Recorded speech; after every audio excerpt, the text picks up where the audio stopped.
अस्सलामु अलैकुम वरहमतुल्लाहि वबरकातुहू। दोस्तों, मैं हूं फैद मलिक और आप देख रहे हैं हमारा यूट्यूब चैनल इस्लामी अखलाक। तो वीडियो को शुरू करने से पहले मैं आपसे एक गुजारिश करता हूं कि अगर आप हमारे चैनल पर पहली बार आए हैं तो हमारे चैनल को आप सब्सक्राइब कर लें और साथ में बेल के आइकन पर भी क्लिक कर दें ताकि हमारी हर नई आने वाली वीडियो सबसे पहले आपको मिलती रहे। चलिए अब वीडियो शुरू करते हैं। दोस्तों, मैं उम्मीद करती हूँ कि आप सब लोग खैरियत से होंगे और मैं दुआ करती हूँ कि अल्लाह पाक से कि वो आप लोगों को सेहत और तंदुरुस्ती अता फरमाए। जो लोग अपनी सेहत की वजह से परेशान हैं, अपनी खूबसूरती की वजह से परेशान हैं, तो मैं आज अपनी उन बहनों के लिए, अपने भाइयों के लिए, दोनों के लिए एक बहुत ही प्यारी वीडियो लेकर हाजिर हुई हूँ। अगर आप आज का ये एक छोटा सा टोटका इस्तेमाल कर लेते हैं तो इंशाअल्लाह अल्लाह के फजलो करम से आपका चेहरा साफ हो जाएगा, चेहरे की रंगत निखर जाएगी एक ही रात में। अगर आप ये टोटका इस्तेमाल करते हैं तो फिर देखें आपको ऐसा रिजल्ट मिलेगा कि तरह तरह की क्रीमों को छोड़कर, हर तरह के बाज़ारी प्रोडक्ट्स को छोड़कर आप ये एक टोटका इस्तेमाल करने लग जाएंगे और इसको ही हर रोज़ इस्तेमाल किया करेंगे। दोस्तों, अगर हम बात करें मेकअप की तो मेकअप ख्वातीन की कमज़ोरी होता है। इसकी बदौलत हुस्न को चार चांद लग जाते हैं। लेकिन हैरत अंगेज़ बात यह है कि ख्वातीन अपनी सेहत से भी ज़्यादा अपनी खूबसूरती को अहमियत देती है। और परेशानी की बात यह है कि ख्वातीन का सेहत की बजाय मेकअप पर खर्च करना ये बहुत ही अजीब बात है। और यही वजह है कि आजकल की लड़कियां सेहत के मसाइल का ज़्यादा शिकार हो रही हैं, क्योंकि वो अपनी सेहत से ज़्यादा अपनी ब्यूटी की तरफ ध्यान देती हैं, जिसकी वजह से उनकी सेहत कमज़ोर पड़ जाती है। लेकिन अगर वो खूबसूरती के साथ साथ जितनी मेहनत वो अपनी खूबसूरती पर करती हैं, खुद को संभालने में, खुद को खूबसूरत बनाने में जितनी वो मेहनत करती हैं, उतनी ही मेहनत अगर वो अपनी सेहत पर कर लें तो फिर देखें कि आपकी सेहत के साथ साथ आपकी खूबसूरती भी बढ़ती चली जाएगी। दोस्तों, अगर पुराने वक्त से मुकाबला किया जाए तो उस दौर में ख्वातीन सेहत पर ज़्यादा, खूबसूरती पर कम तवज्जो देती थी, इसलिए उनकी खूबसूरती बुढ़ापे तक उनका साथ नहीं छोड़ती थी, क्योंकि उनकी सेहत अच्छी होती थी, जिसकी वजह से उनको किसी तरह की क्रीमों का, किसी तरह के बाज़ारी प्रोडक्ट्स का इस्तेमाल नहीं करना पड़ता था और ना ही वो लोग इतना जानते थे। लेकिन उसके बावजूद भी खूबसूरती इतनी ज़्यादा लोगों में पाई जाती थी और उसकी सिर्फ एक ही वजह थी कि वो लोग सेहतमंद होते थे। दोस्तों, सेहत भी इतनी अच्छी होती थी कि वो बच्चों की परवरिश के साथ साथ घरेलू जिम्मेदारियां भी बड़े अच्छे तरीके से निभाती थी। लेकिन आजकल की नाजुक मिजाज ख्वातीन के लिए एक बच्चे को संभालना भी बहुत मुश्किल हो जाता है। उन्हें शिकायत रहती है कि बच्चों की वजह से वो घर के काम मुकम्मल नहीं कर पाती। सेहत से गफलत ख्वातीन के लिए बहुत खतरनाक है। जो ख्वातीन अपनी सेहत का ख्याल नहीं रखती वो बहुत ही नुकसान उठाती हैं। और इस बात को आजकल खासकर जो नई जनरेशन है, आजकल की लड़कियां हैं, आजकल की ख्वातीन हैं, जो सेहत को कुछ समझती ही नहीं। वो समझती हैं कि खूबसूरती है तो बस खूबसूरती है। लेकिन अगर आप अपने आप को उन लोगों के साथ कंपेयर करें जो सेहतमंद होने के साथ साथ खूबसूरत भी हैं, तो आप खुद देखेंगे कि उनकी खूबसूरती आपसे कई दर्जे आगे है।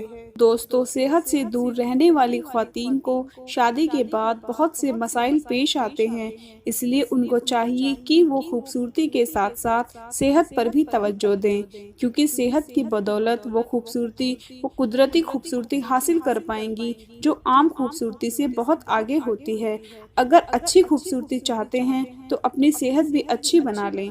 खूबसूरत नज़र आने के लिए हम हज़ारों रुपए खर्च कर देते हैं, लेकिन अक्सर बहुत सी महंगी क्रीमें बेअसर साबित होती हैं और कभी कभी तो उनके नुकसानात भी सामने आते हैं। अपनी स्किन की कुदरती रंगत निखारने के लिए लड़कियां कई तरह के टोटके और जतन करती हैं, लेकिन ज़्यादातर क्या होता है कि मौसमी हालात, आबो हवा और स्किन को सर्द गर्म मौसम में खुला रखने से भी उनकी रंगत पर बुरा असर पड़ता है। सूरज की किरणें स्किन को नुकसान पहुंचाती हैं, जिससे स्किन का रंग काला पड़ जाता है। दोस्तों, हमारे मुआशरे में ख्वातीन हो या मर्द, हर एक को गोरे रंग की ख्वाहिश होती है और वो चाहता है कि वो खुद को ज़्यादा से ज़्यादा खूबसूरत बना ले। और ऐसे लोग, चाहे वो मर्द हैं या औरतें हैं, बाज़ारों में मौजूद तरह तरह की क्रीमों का इस्तेमाल करते हैं, जो उन्हें वक्ती तौर पर तो उनके रंग को गोरा कर देती है, लेकिन उनका जो एक परमानेंट हल होता है वो नहीं निकल पाता। वो वक्ती तौर पर चेहरे को खूबसूरत बनाती है और जैसे ही आप उनको छोड़ते हैं, आपका रंग फिर वैसे का वैसा ही पड़ जाता है। लेकिन आज मैं आपके लिए सारा का सारा जोड़ लेकर हाजिर हुई हूँ कि अगर आप आज का हमारा ये बताया हुआ टोटका इस्तेमाल कर लेते हैं तो फिर देखेंगे कि आपकी हर तरह की क्रीमों से जान छूट जाएगी और आपका चेहरा इतना साफ हो जाएगा और इतना रंग निखर आएगा कि आप तमाम क्रीमों को एक साइड रख देंगे। दोस्तों, आपने करना ये है कि कोकोनट ऑयल जो होता है उसके बारे में तो आप सब लोग जानते होंगे। हो सकता है आपके घर में भी मौजूद हो या आपको नज़दीकी किसी भी दुकान से मिल जाएगा। छोटी सी एक बोतल मिल जाएगी कोकोनट ऑयल की। आपने वो ले आना है घर पर और उसके बाद एक या आधा नींबू ले लेना है। आपने अब करना ये है कि रात को सोने से पहले आपने 1 चम्मच कोकोनट ऑयल ले लेना है और उसमें सिर्फ 2 बूंद नींबू की डाल देनी है। उसके बाद अच्छे से उसे मिक्स करके आपने अपने सारे फेस पर, अपने चेहरे पर उसको लगा लेना है। जिन लोगों के चेहरे पर निशानात हैं, झाइयाँ हैं, दाग धब्बे हैं और काले घेरे पड़े हुए हैं, वे अपने चेहरे पर ये टोटका इस्तेमाल कर लें। 1 चम्मच कोकोनट ऑयल और उसमें 2 बूंद नींबू का रस डालकर उसको अच्छी तरह से मिक्स करके अपने चेहरे पर लगा लेना है रात को सोने से पहले और सुबह उठकर अपना चेहरा धो लें। इंशाल्लाह आपका चेहरा साफ हो जाएगा, रंगत गोरी हो जाएगी, हर तरह के निशानात खत्म हो जाएंगे। दोस्तों, दुनिया की कोई भी ऐसी क्रीम या कोई भी ऐसा जादुई टोटका आपको नहीं मिलेगा जो एक ही रात में आपकी रंगत को निखार कर रख दे। लेकिन ये जो आज मैंने आपको टोटका बताया है, अगर आप इसका इस्तेमाल कर लेते हैं तो आप डॉक्टरों को भी भूल जाएंगे, हकीमों को भी भूल जाएंगे। एक ही रात में आपको इसका ऐसा रिजल्ट मिलेगा कि आप सब कुछ भूलकर हर रात को यही एक टोटका इस्तेमाल करेंगे। दोस्तों, इस रेमेडी को ख्वातीन और मर्द दोनों इस्तेमाल कर सकते हैं। इसका किसी को किसी भी किस्म का कोई साइड इफ़ेक्ट नहीं होगा। आराम से इसका इस्तेमाल करते रहें, फिर देखें कि आपके चेहरे की रंगत निखरती चली जाएगी।